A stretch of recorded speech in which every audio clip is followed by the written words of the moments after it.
I have three bookshelves in my room. Technically, I have three bookshelves in my room. One bookshelf is holding my TBR, the books that I have not read yet, the books that I have bought at various points, the books that I haven't read.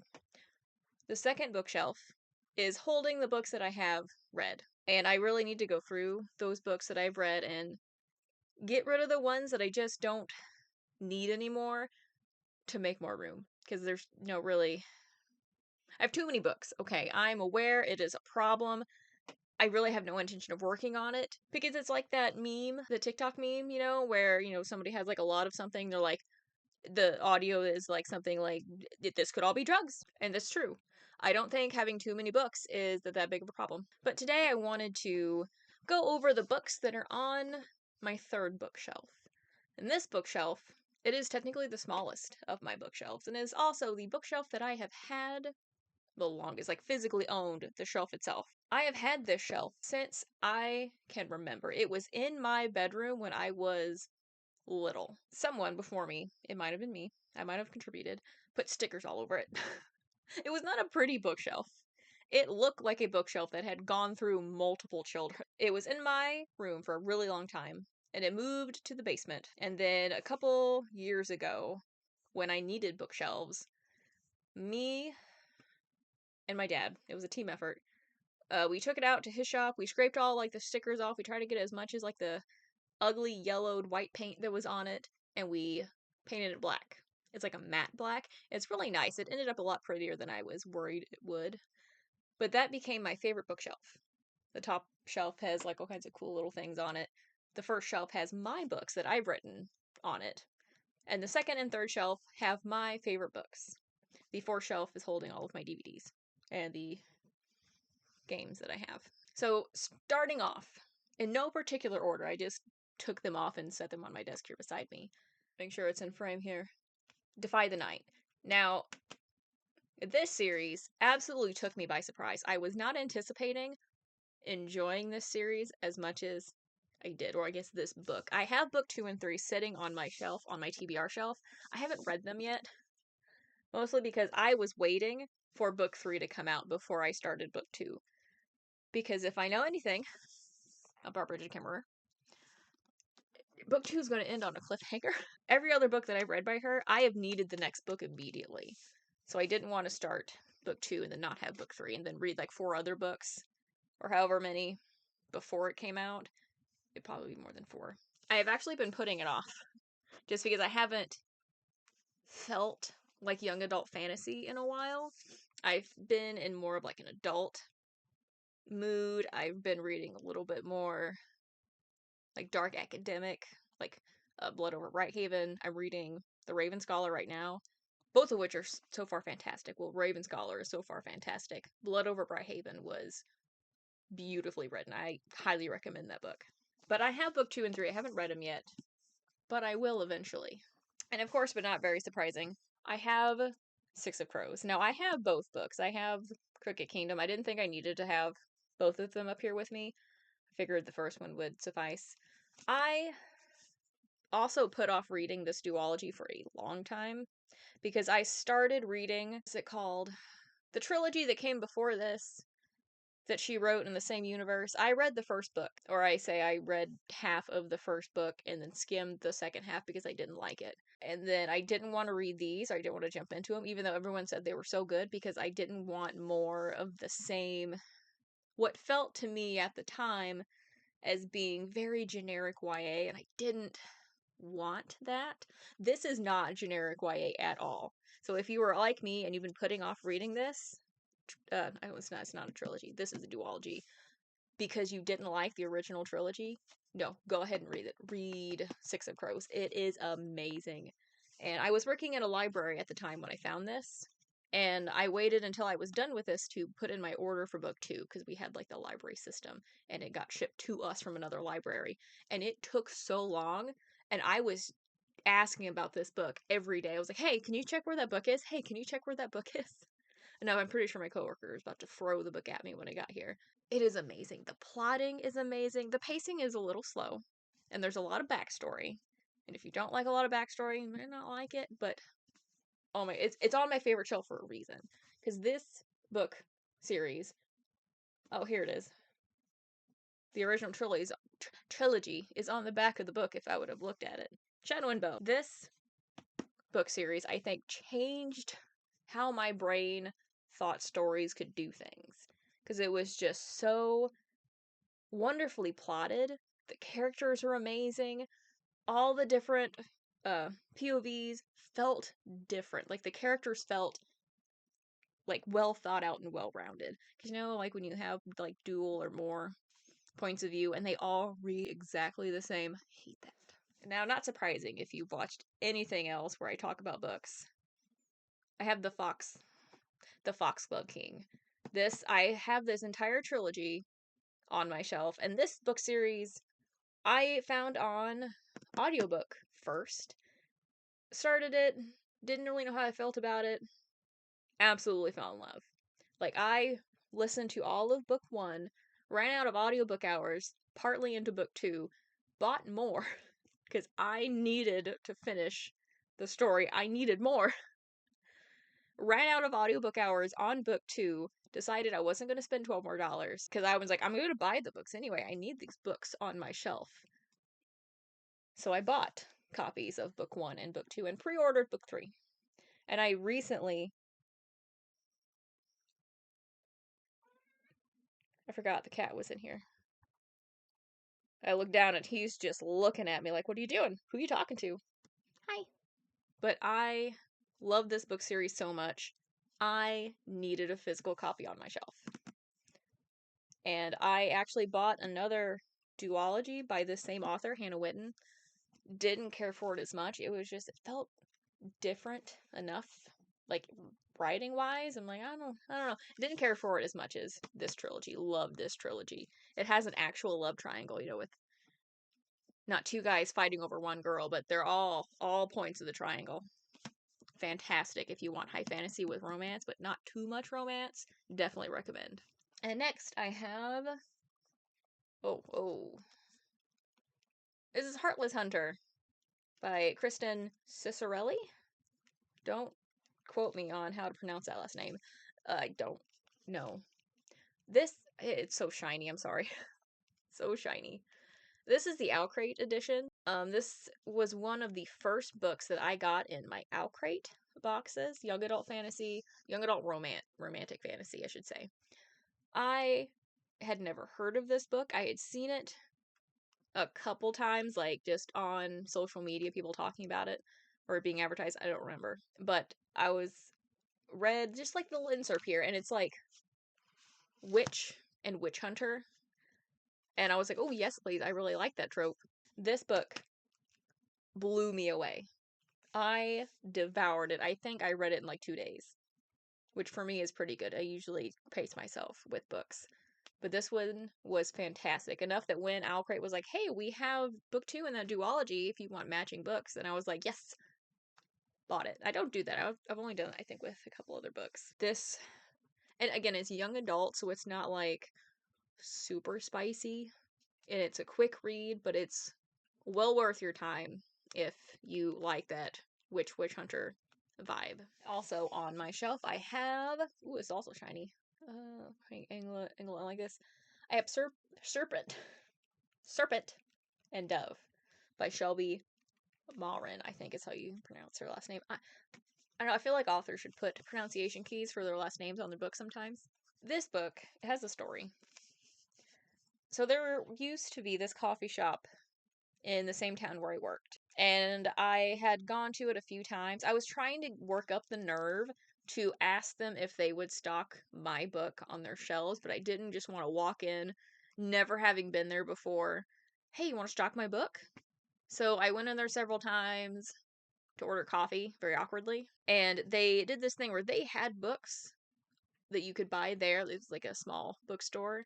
But then they also did this thing where you could have them order the books for you so you could go pick it up through them. I had seen this book advertised a little bit and I had no idea what it was about. But for the sake of like trying to build a friendship with these book people, I was like, hey, can you order this book for me? And they did, and it came in. And then it sat on my dresser for months because I did not read as prolifically as I do now. And this book sat there for a long time. I don't remember how long it sat. And I was finally like, the book's just sitting there. Why did I buy this book if it's just sitting there? So then I decided to read what this book was about. Witch and Witch Hunter, Bound in Holy Matrimony. That is the thing on the back. And if that's like one of my favorite tropes, like the forced proximity, the fake dating, and like witch versus witch hunter. And I was like, why have I not read this book? So then I read it and I loved it. And then I discovered it's part of a trilogy. And the entire trilogy is sitting on my shelf next to it. Because I absolutely love this book. I'm trying to remember because it's been long enough since I've read it. When did this book come out? 2019.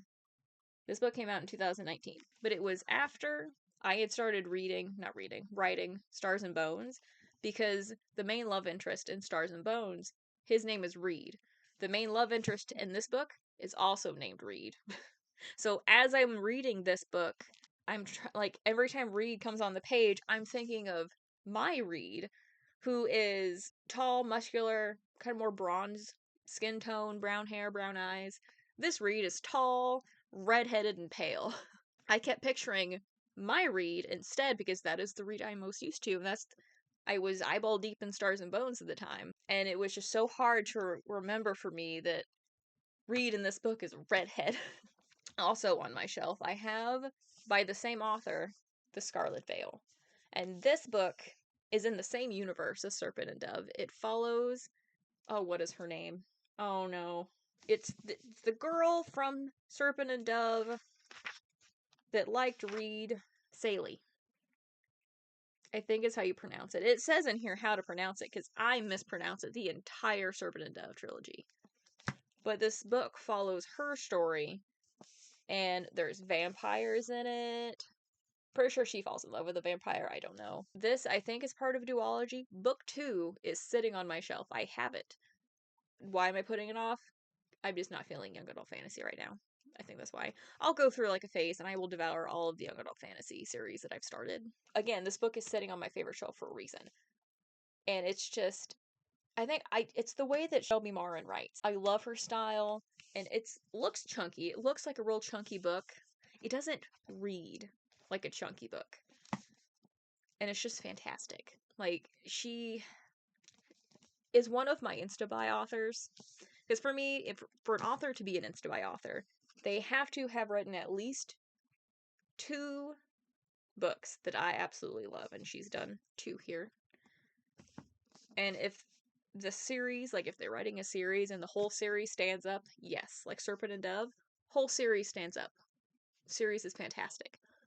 Or if it does that thing where like book 1 is fantastic, book 2 is meh, book 3 is meh, and like it just continues to go down.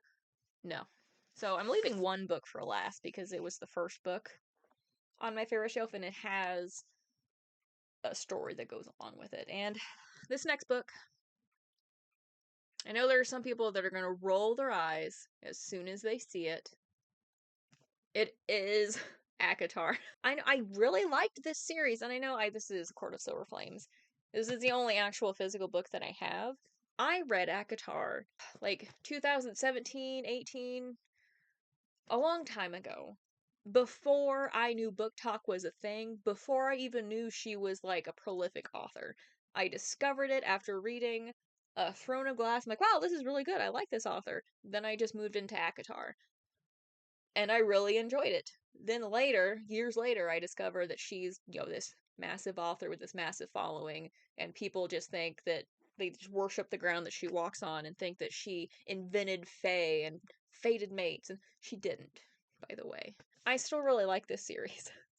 And no one is going to tell me otherwise. Because it's just one of those that I started reading, and I read the entire ACOTAR trilogy, the original trilogy, 3 books, in like a weekend. I have never read books that fast. Like, I fell into it, did not come back up until it was done. And then this book was announced. And I know some people really don't like Nesta. I was excited because I didn't like Nesta at first. She kind of came around at the end, and I was really looking forward to more of her story, more of getting into her perspective and just seeing what she was thinking. And I am so glad that I did because I feel a lot of similarities between me and Nesta, just how we react to things, how we internalize things. So this book, this is why this is the physical book that I'm holding, because this is so far my favorite book in the series. It is the only book that I have of Sarah J. Maas on my shelves. No, I take that back. No. I have the collector's edition collector's edition of the first book, A Court of Thorns and Roses. So used to saying ACOTAR. I forget what the actual words of the book are. I loved the redemption story. I'm trying to keep this in frame. The redemption story and how we get to see Nesta's perspective and how she is just beaten down and broken and how she builds herself back up. And it kind of explains, just the personality that she has. And I loved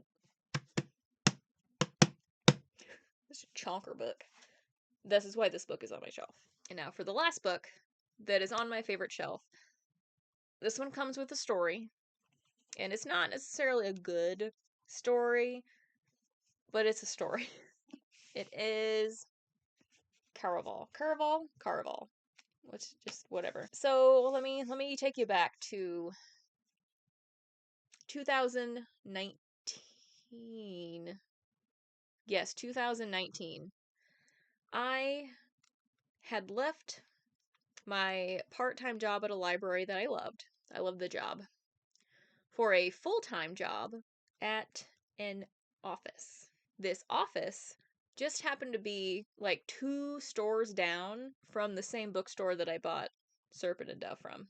And I would go there on my lunch hour, and it was like less than a minute walk. It was great. I would get coffee, and I would read. Well, that's not an entire, it sounds a lot more romantic than it was. And the reason I went to this bookstore was because the other people in this office would basically go to lunch without me. Short story for this office, I did not stay very long because it was a very toxic workplace. The other people that worked there did not like me, and they made sure I knew it because I was replacing someone that they really liked, and they didn't like me. I'm not a people person. And the person that was over this office was not very nice. He treated me like garbage. And he called me names in front of people. And that is the day that I put my letter of resignation on my desk. I went home and did not come back. Like, no. And had that happened to me now, I would have been like, called him out for it. You don't speak to me that way. But little me in 2019 didn't know that, wasn't used to this. So, like, the second job I've ever had. So, before I quit, I spent like the month before that going to this coffee shop. And there were several days where I would sit outside and I just cried the entire lunch hour because I was so miserable. And I was sitting there one day because up until this point, I'd been working this part-time job and I've been really tight on money because part-time. And I was sitting there thinking, like, I have a full-time job now. I have more money. I can go buy a $20 book and it's going to be okay. So I walked in, saw Caraval, and I bought it. And I think I bought donuts too. I think I bought coffee and a little package of Hostess donuts. And I sat there for like the several weeks after that, and I would just take Caraval with me and I would just read on my lunch. Somewhere within that time frame, I came to the realization that I didn't need this job, or I could go find a job working in McDonald's that was less miserable. Not saying that McDonald's is not miserable, but. And the money wasn't worth it. I probably lost several years of my life to stress. I was drinking a lot. Like, every night I get home, I would drink a little bit. And it was getting to where there was one night I drank almost an entire bottle of wine on a weeknight because I was just so miserable. And I remember thinking, I don't want to go to work tomorrow. I don't want to go to bed because I don't want to wake up because I don't want to go to work. And I think that was the tipping point of I am on a very dark path. I don't need to be on this path anymore. And it's a weird notion, like, if you're not a book person, but like I feel like this story was there the whole time. Like, this book was in my purse the whole time. And it was almost, I don't want to call it a lifeline, but it's just, this book was there during that very dark time. These characters were there. To finish the story, to not leave you hanging, I remember calling my mom one day at lunch and just sobbing on the phone. And I'm sitting outside in this coffee shop, and there's several people that walked in and out, and there was one guy, like, he kind of stopped and he looked at me, and I looked at him, and then I just kind of, like, I'm on the phone, and he had that look on his face, like, should I say something? Should I do something? Then I think he saw that I was on the phone, and he just kind of walked away. That's probably my soulmate, I'll never know. I quit that job, and then I worked on a book for about a month and a half, and I found another part-time job. And then I ended up going back to that part-time library also, so I had 2 part-time jobs. And then COVID hit. And then I started working at the office where I am now, and I have been for the past 5 years. So that's White Caraval, and also the spin-off series that followed, like, the Prince of Broken Hearts or whatever. You want to come up here? No, Kitty Cat does not want to hang out.